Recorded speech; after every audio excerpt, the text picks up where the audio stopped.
Hello po, ako po si Nelia Calzada at ito po yung aking kapatid na si Mila. Andito po kami para i-share po yung aming kwento. Sana po ma-inspire kayo at i-share na rin po yung link.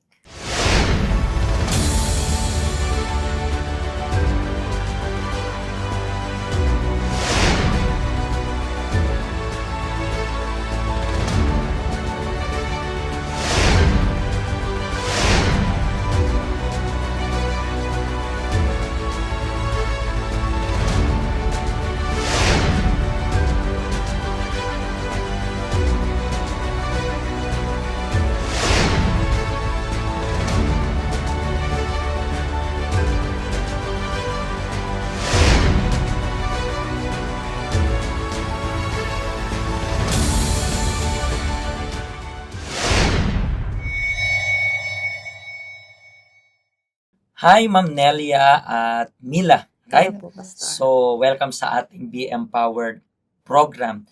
And gano'n ka nakatagal sa abroad? 7 years na po, Pastor. 7 years at ikaw naman? 3 years po, At 3 Pastor. years lang. So, dito ka lang rin sa Hong Kong or Yes po. ikaw naman dito lang rin sa Hong Kong? Yes po, Pastor. So, taga saan talaga kayo sa Philippines? From Tugigaraw po, Pastor. Cagayan Tugigaraw. Valley. Cagayan Valley.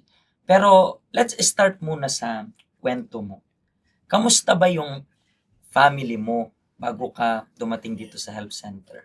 Bago po ako dumating dito sa UCKG Health Center, Pastor, yung family background po namin ay napaka-miserable. I can say po miserable. Wasak po. Dahil po sa aming magulang, lalong-lalo sa aming tatay, siya po ay isang lasinggero, war freak na tatay.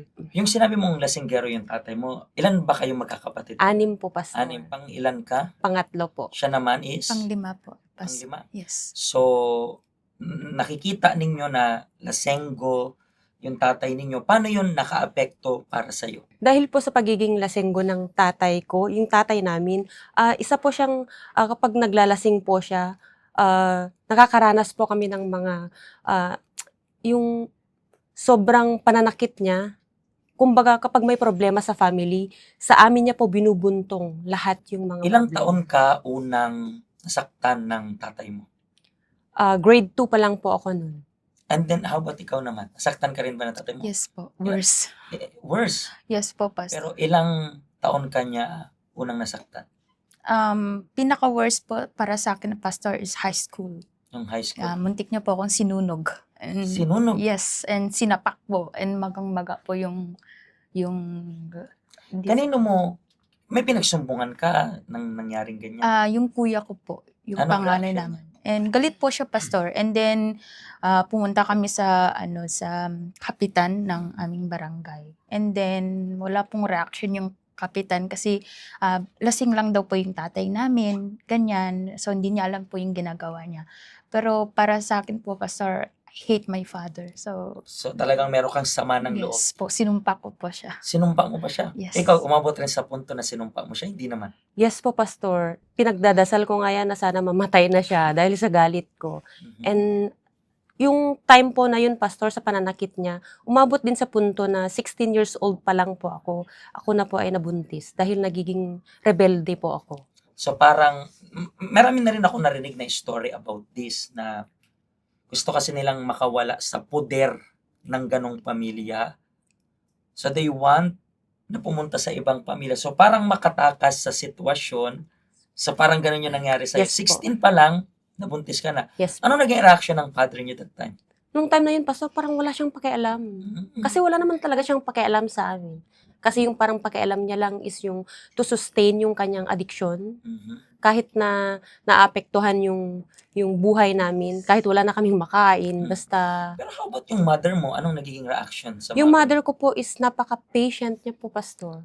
Siya talaga yung, kumbaga, bumuhay sa aming magkakapatid. Hindi, pero anong reaction niya kapag nakikita niya nasasaktan kayo? Umiiyak lang din, Pastor, kasi wala din siya magawa. Napaka-under niya po sa tatay namin kasi takot din po siya. No, I was thinking like this. Hindi ko alam. Nasabi mo kanina, napaka-patience. Yeah.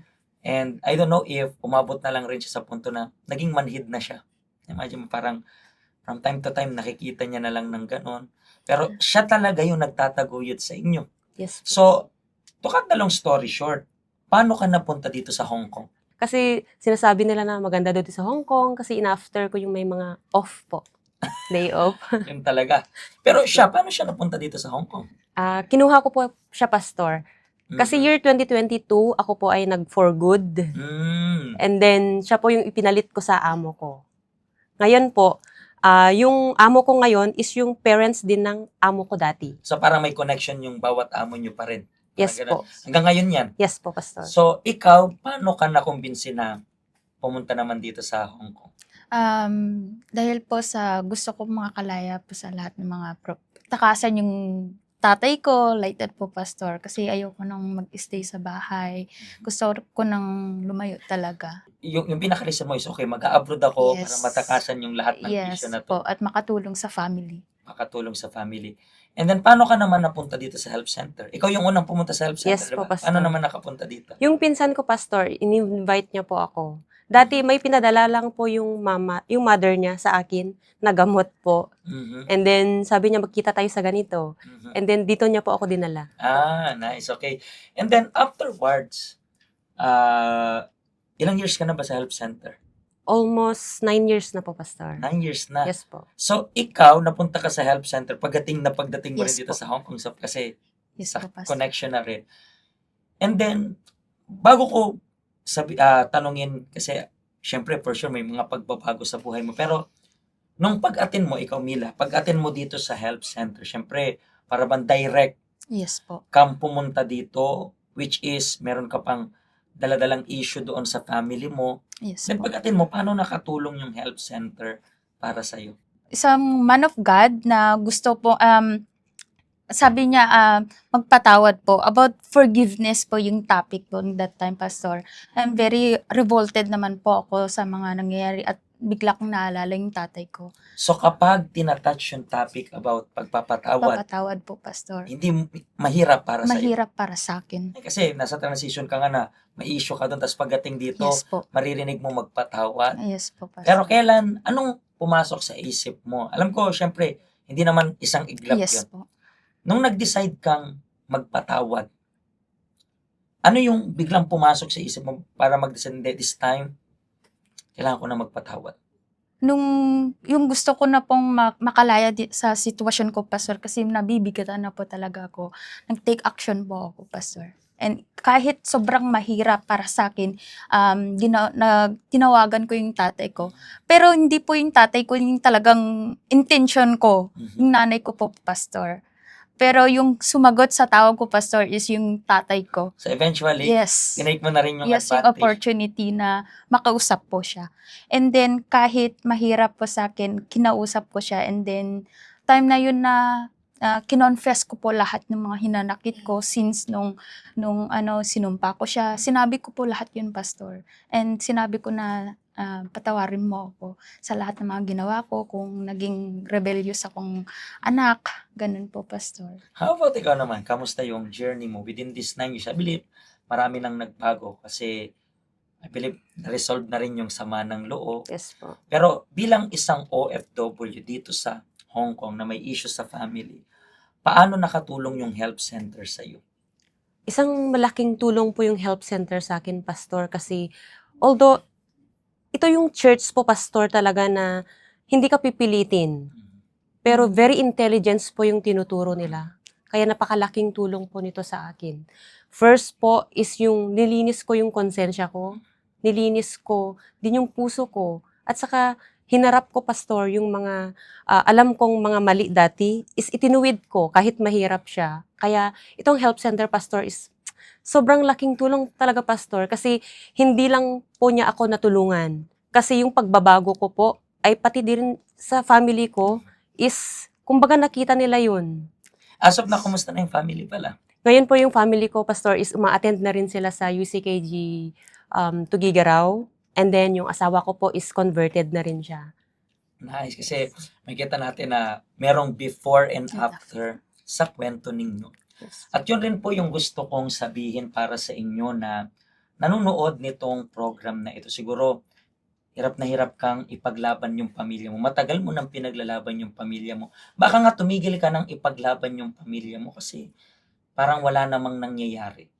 Pero in the same way na nakita ninyo na natulungan sila, in the same way yung family rin nila, gusto rin po naming matulungan bawat isa sa inyo. Hindi nyo po kailangan haraping mag-isa yan. Nandito kami para tulungan kayo. Maraming salamat sa pag-share ninyo ng story ninyo. I believe marami tayong matutulungan. Maraming mag-share ng story ninyo na siguro mga anak na may hinanakit rin sa magulang. Marami yan Yes dito po. sa Hong Kong. Yes po. Maraming salamat po. Maraming salamat Nina. din po, Maraming Pastor. salamat sa Salamat inyo. po, Pastor. At sa next episode po namin, meron pa tayong another story ng family na pag-uusapan natin para sa event natin na Empowering Family. So, all of you, you are invited. Pagpalain po kayo ng Diyos. Hello, ako po si Pastor Joshua dito po sa UCKJ Health Center dito po sa Hong Kong. At yung mga napanood nyo pong testimony ay mga testimony ng mga OFW dito sa Hong Kong. Pero I believe makaka-relate rin naman kahit nasaan po kayong bansa. Basta OFW. Ang health center po natin ay walang pinipiling religion. Base na rin po sa name, Health Center. Kung kailangan nyo po ng karagdagang information, nandito lang po sa baba lahat ng information na kailangan ninyo. Kontakin nyo lang po kami at magiging masaya po kami na matulungan ka, ma-assist ka, nasaan man po kayong bansa. Pagpalain po kayo ng Diyos.